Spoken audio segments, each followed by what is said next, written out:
Hola, ¿qué tal? ¿Cómo están? Muy buenas noches. Bienvenidos a Combaters por Willax. A veces me he puesto a pensar si habría que ponerle un acápite abajo pues, del Combater que diga pues, penal, ¿no? O Combaters derecho penal o algo de eso, ¿no? Porque es prácticamente imposible que pase un solo día sin que tengamos que conversar temas que tienen que ver directamente con el derecho penal. Y yo, por mucho que presuntamente sepa, pues, o sea, yo no soy Julio Rodríguez, que está con nosotros en esta noche. Julio, ¿qué tal? ¿Cómo está? Buenas noches. Buenas noches, Fili. Un placer para mí. Ya, vamos a comenzar el ping-pong. Mira, lagarto frito. ¿Te gusta el lagarto? ¿Has comido lagarto en la selva? Sí, en la selva, claro. No, pero frito no, pues no te cuento.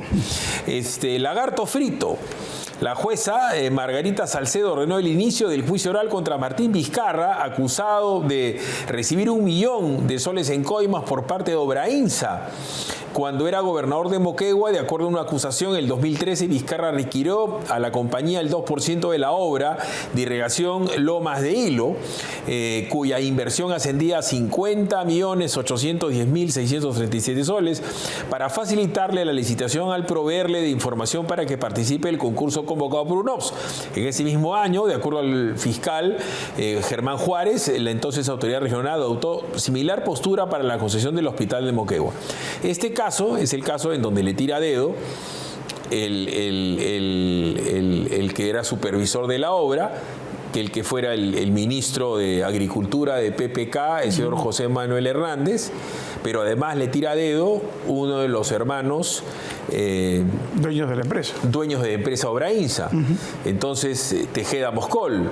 Pero le tira a dedo el hermano que era el gerente X, le tira a dedo el gerente de finanzas, le tira a dedo el que firme el cheque, el que saque el cheque y el que entrega la plata.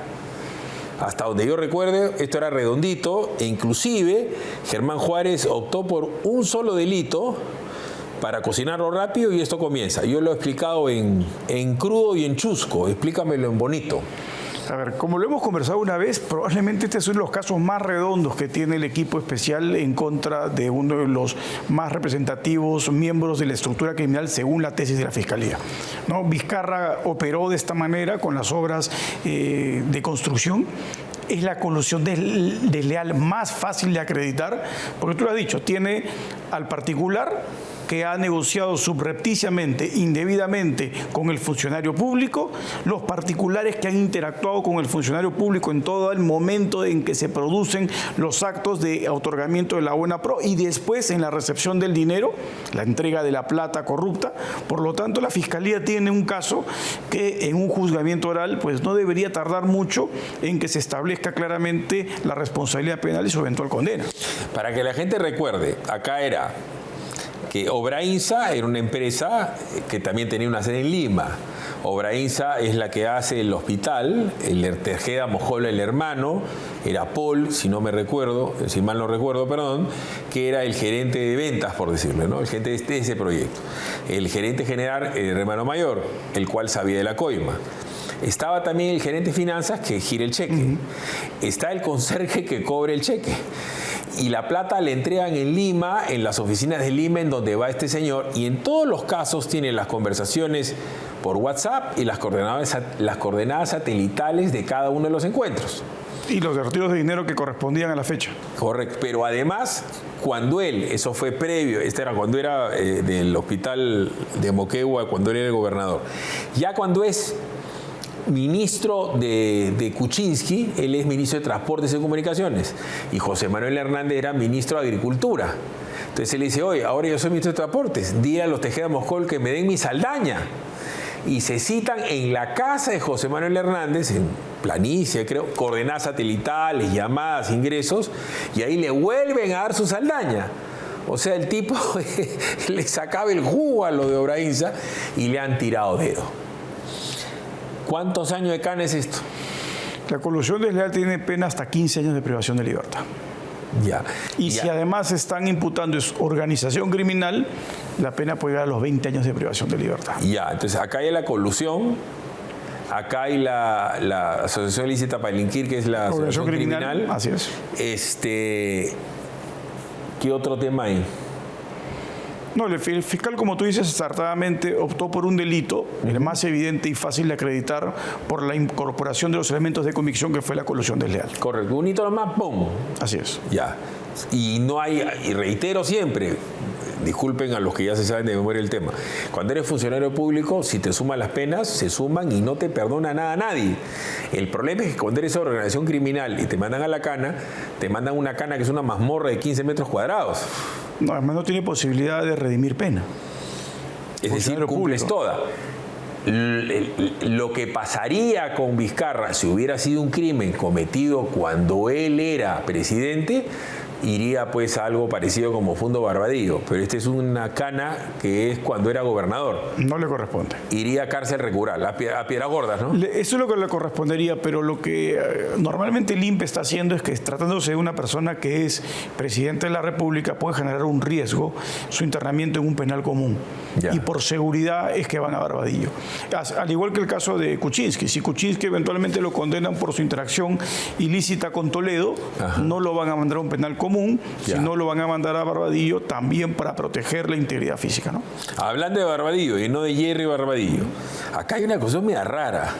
La verdad es que me está llamando el doctor Pachas, he estado tan metido en tantos temas penales y juicios y cuantas cosas, que dura tu profesión, ¿eh? El día de hoy he tenido una audiencia 3 horas 45 minutos frente a una computadora mirando chiquito. ¿Tú cuántas horas del día te pasas frente a la computadora en audiencias? Depende de las audiencias, pero si hay 2 o 3, pueden ser fácilmente 4 o 5 horas también. Abusivo, qué bacán. Qué bacán no ser abogado. Pero en fin, el hecho es que la verdad es que no he tenido tiempo de leer los chats del doctor Pachas. Pero el otro abogado de Pedro Castillo ha retirado el recurso de apelación contra la decisión judicial que declaró infundada la tutela de derechos en el caso que le sigue por presunto delito de rebelión en marco del fallido golpe de Estado. Explicación, por favor. A ver, Castillo interpuso una tutela de derechos porque entendía que no se habían respetado, en el caso de él, derecho de defensa, debido proceso, etcétera. Esta pretensión que hace frente al requerimiento que había hecho de información a la Fiscalía es objeto de una denegatoria. Esta denegatoria después es objeto de interposición de un recurso de apelación. Y antes que se vea el recurso de apelación, evidentemente con la perspectiva de que este iba a ser también fallido, lo que optó es por retirar el recurso de apelación. Por lo tanto, ya no hay tutela vigente y la investigación que tiene Castillo tiene que seguir el curso que corresponde. Normal. Normal. Ahora, en este caso del delito de rebelión, hay un filón que se lo he escuchado a más de uno, no solamente a Benji, ¿no?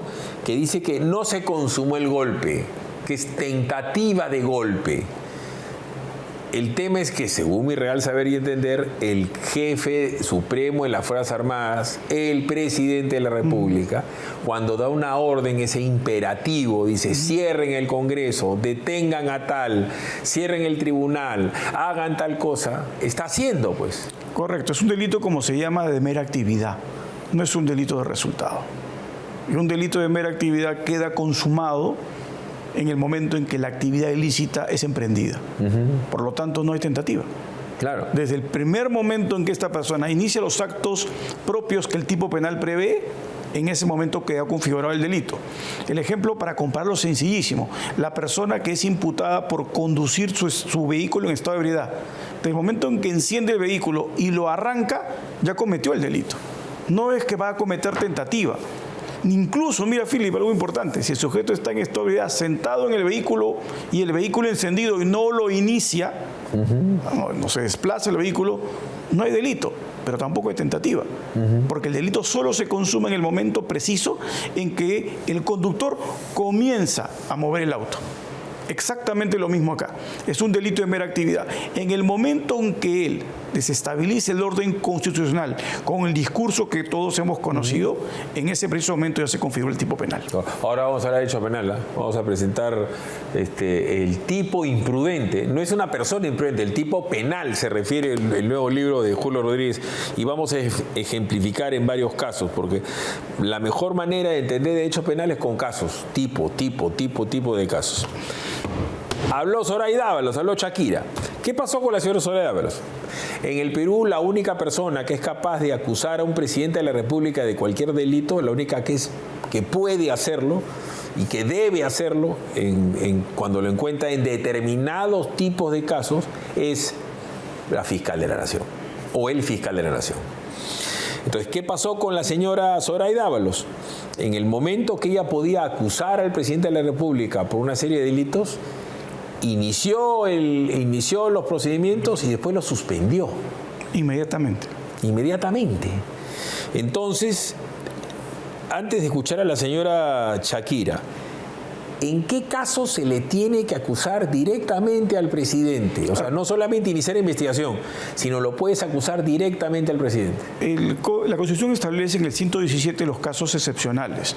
Cuando el presidente de la República cierra indebidamente el Congreso, cuando lo que incita es a levantarse en armas, todo es traición a la patria. En esos casos, excepcionalmente se puede.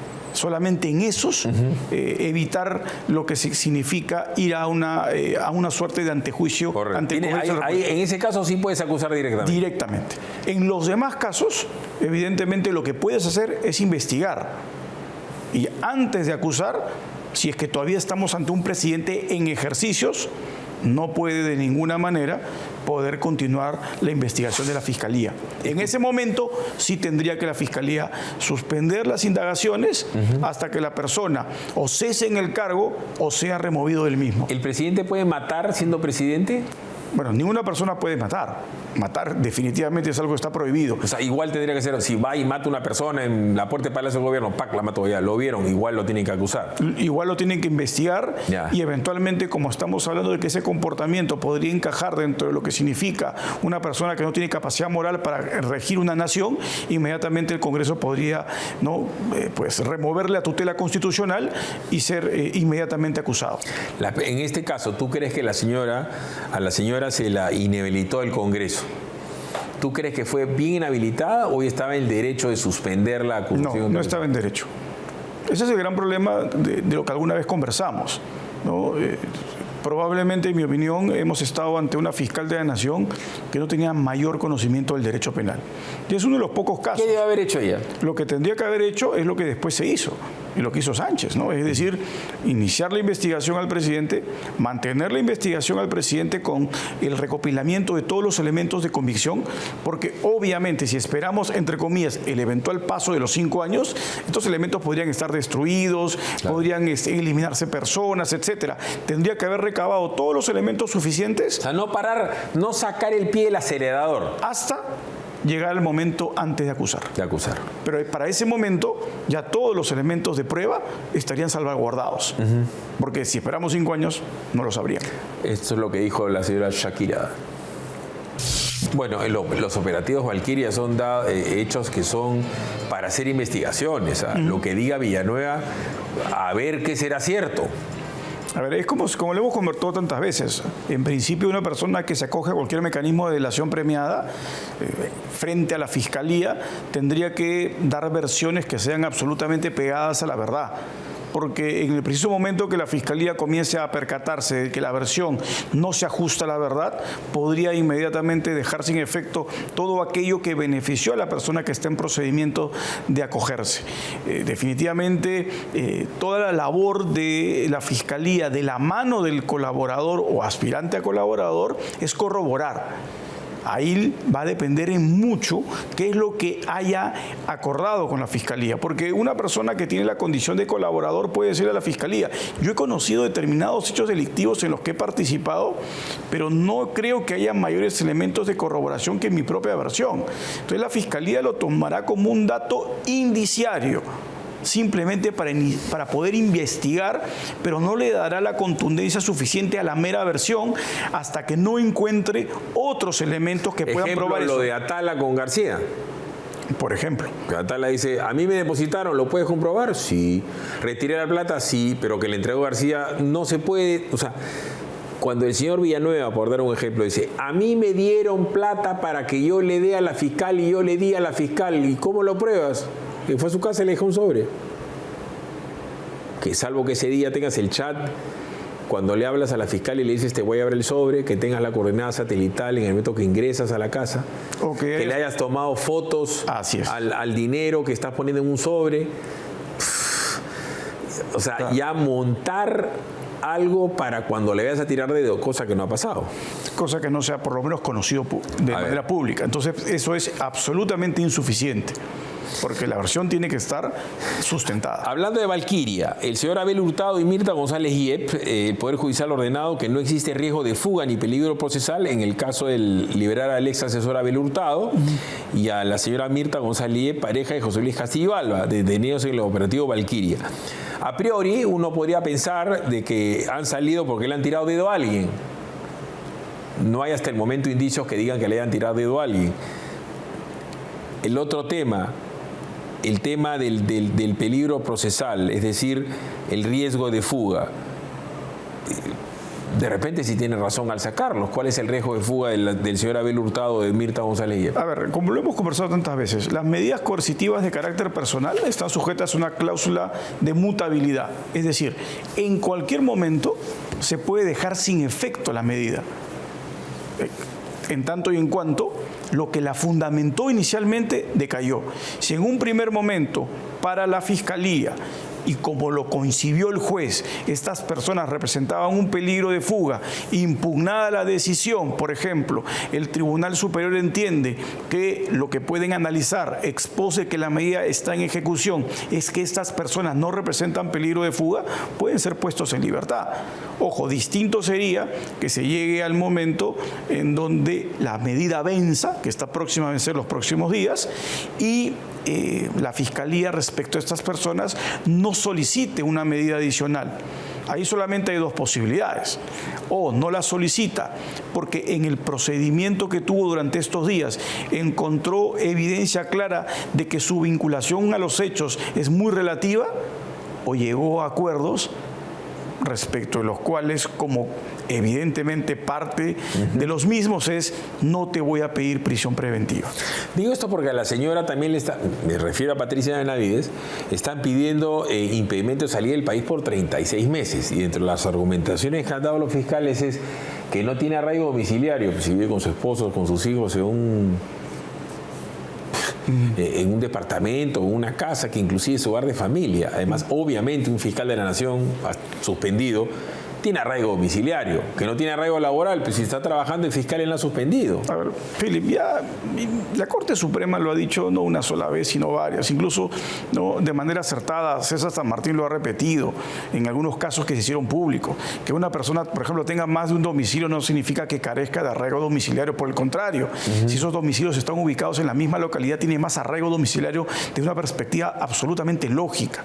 Por lo tanto, si la ex fiscal de la Nación o fiscal de la Nación suspendida tiene familia, acredita un lugar donde convive con la familia, obviamente tiene arraigo domiciliario y además arraigo domiciliario de calidad, porque eso está evidentemente documentado. Y laboral también, pues ¿cómo no va a tener?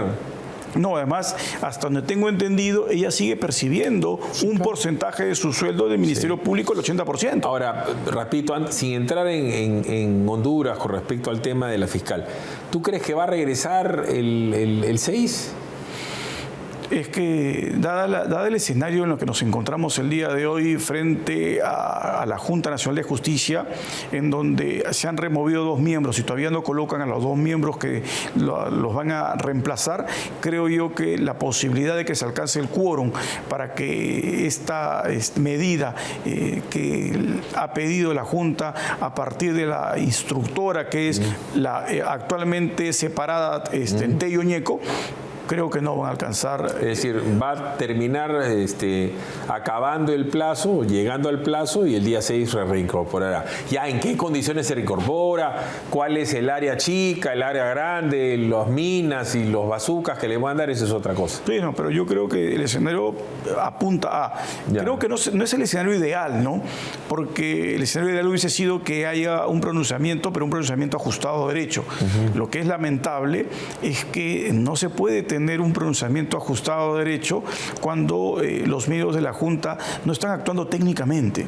Claro. Estamos ante una actuación absolutamente ideológica, politizada. En 6 días liquidaron a fiscal por dichos incipientes dados por un señor que dice haber sido testigo, junto con otro que es un testigo invisible, el tal Roberto, de hechos que a la hora de la hora en la vía de los hechos no han pasado, valga la redundancia, hechos, porque el pata relata hechos que en la vía de la realidad no han pasado, porque a los congresistas lo siguieron acusando por ser niños, al señor Soto lo han seguido acusando por ser lo que sea. Yo no creo que haya podido pues mover la elección de Josué Gutiérrez. O sea, eso, por las razones que le han suspendido, son bien tiradas de los pelos. Pero además, si tuviésemos una junta que actuase de manera coherente, hubiese significado que con las versiones de Ceballos también tendrían que haber suspendido a todos los otros que fueron mencionados por él. Sí, pues. Porque así podríamos decir, es una junta que tiene pues, un sesgo profundamente grande en términos académicos y en términos de conocimiento del derecho, y la suspende con lo que Ceballos dijo. Entonces tengo que suspender a todos los demás que Ceballos mencionó. Entonces eso no ha sucedido. Bueno, ahora vamos a ver un tema que a mí francamente me tiene harto, el de los Rolex. Y tú también, ¿no? Porque tú vas a un restaurante y la gente te pregunta por los Rolex, y ahí hay un momento que te harta. Pero en fin, veamos la nueva versión del caso Rolex. Luego de pasar desapercibido por varias semanas, el caso Rolex que involucra a la presidenta Dina Boluarte vuelve a hacer noticia. 2 relojes son de propiedad del hijo de don Wilfredo Oscorima. Un reloj es de propiedad del señor Oscorima, al igual que la pulsera. En la última audiencia ante el Poder Judicial, el gobernador regional de Ayacucho, Wilfredo Oscorima, ha variado su versión sobre los relojes Rolex que, según él, le prestó a su waiqui Dina Boluarte. ¿Acaso el presidente de la República, sea quien sea, la señora Boluarte o quien sea, puede con un plumazo girar dinero del Tesoro Público? Eso es imposible. Primero había negado ser él quien le regaló los relojes a Dina, cuando la denuncia apenas iniciaba. La compra que hizo, decía, era para un familiar suyo. Voy a ser enfático. Esto es una patraña de personas malas que quieren hacerle daño a la presidenta de la República. Yo no tengo nada que ver absolutamente en este tema. Luego, al verse descubierto, sacó la versión de que solo había sido un préstamo. Debo reconocer que fue una equivocación haber aceptado en calidad de préstamo estos relojes que mi amigo Wilfredo Oscorima, mi waiqui, mi hermano, me los haya prestado. Y lo más reciente de Oscorima es que los relojes que entregó a modo de préstamo, según él, a Dina Boluarte, eran en realidad de su hijo. Sí, al parecer fue tanto el grado de amistad que el gobernador ayacuchano tuvo con la presidenta que fue capaz de prestarle los relojes de su hijo.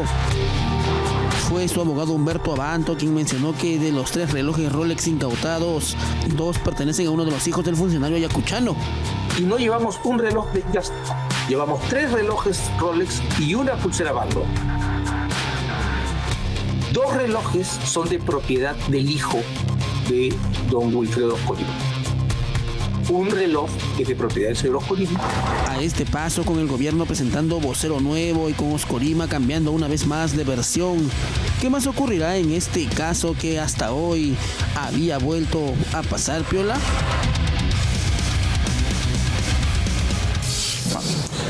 A ver, yo presumo, siendo Abanto quien es, este es un tema técnico, ¿no? ¿Qué cambia en el sentido de que si el reloj es del hijo y no de Oscorima? O sea, Oscorima puede prestar lo que no es suyo, habida cuenta que las responsabilidades penales son personalísimas. Sí, pero cambia técnicamente, porque estamos hablando de que quien entrega los relojes es una persona que es un particular, que no tiene ningún tipo de interés en la gestión de la presidencia de la República, y por lo tanto se trataría simplemente pues, de una liberalidad de alguien que tendría algún tipo de relación amical también a partir del vínculo con el padre. Esto lo que podría, obviamente, es comenzar a menguar el grado de involucramiento de Oscorima. Pero esto tendría que acreditarse. Es decir, no basta que yo afirme que los relojes son de determinada persona. Que los haga comprar con la tarjeta de crédito del hijo, por decirte. No solo eso, sino que el documento, por ejemplo, que viene aparejado, así es, esté a nombre del hijo. Ya, pero No basta, es insuficiente ya, okay, que lo digan. Estamos en sede fiscal, ¿no? ¿Tú puedes prestar los relojes de tus hijos sin que ellos sepan? Bueno, sin que ellos sepan, no. Evidentemente. O sea, la teoría del... ¿No hubiera sido mejor decir que todos eran Bamba y se consideran relojitos Bamba y pasaba esto como una guachafería? Seguramente. Era mejor, ¿no? O sea, claro que es un papelón porque no es algo creíble. O sea, yo lo entiendo, Humberto Abanto, porque claro, a ti te contratan como abogado y a veces tienes que defender cosas que son difíciles de entender. Pero esto pues es ridículo. ¿Quién presta 3 relojes y una pulsera? A ver, y relojes de ese nivel, ¿no? Entonces es complejo de poder asimilarlo como verás, ¿no? Es muy complejo. Tú puedes armar lo que tú quieras, pero por último, en el caso de que es cierto, si la ridiculez fuera penada, se va presa a cadena perpetua. Pero como lo hemos conversado alguna vez, ¿quién presta envuelto en su caja original y con su certificado de autenticidad? No. Evidentemente no. Yo creo que esta señora tiene un problema muy grande cuando se vaya. Muy grande cuando se vaya. Porque ahorita le soportan las mentiras hasta los fiscales, porque al fin y al cabo saben que no le pueden hacer nada. Pero en circunstancias normales, yo o tú, cualquiera, dice una mentira así, te meten a la cana por obstrucción a la justicia. Porque por mentiras evidentes, pero en fin. Vamos a ir a una pausa, Queremos darle la bienvenida a nuestro auspiciador Condominios Aventura, que nos trae el condominio temático Calicanto, ubicado estratégicamente en el kilómetro 92.5 de la Panamericana Sur, a solo 5 minutos del Boulevard de Asia. Descubre en Calicanto lotes exclusivos desde 240 metros cuadrados en un entorno mágico inspirado en la arquitectura romana. Disfruta todo el año de la aventura del parque lineal, lagunas, piscinas, minigolf, cancha de fulbito y mucho más. Aprovecha los increíbles precios mágicos desde $23.999. La mejor inversión para tu familia en una zona de revalorización garantizada. Está el condominio temático Calicanto. Ya lo sabes, ingresa a la www.aventura.p/Calicanto. Llama al 905-457-177. Siempre con el respaldo de Condominios Aventura. Vive la magia. Dicho esto... ya eres un caserito, mi querido Harvey. Sordera, escuchas una cosa por otra, subes el volumen de PBO Radio 91.9 FM, la radio con fe, o de Willax Televisión Audifón. Harvey tiene la solución a tu problema de audición con la mejor tecnología alemana. Ensamblamos audífonos personalizados, hechos a la medida para todo tipo de pérdida auditiva. En Audifón nos caracterizamos por tener especialistas capacitados para darte el mejor servicio. Fabricamos prótesis auditivas en 3D y listos en 48 horas. Audifón está en Lima y en las principales ciudades del país. Citas al 983-402-173. Experimenta la libertad de una muy buena audición con Audifón. Vamos a ir a la pausa y vamos a hablar del tipo penal imprudente, no de un tipo imprudente. Este es el último libro del doctor Julio Rodríguez, pero tiene el prólogo de alguien que sabe mucho, César San Martín. Pausa, regresamos.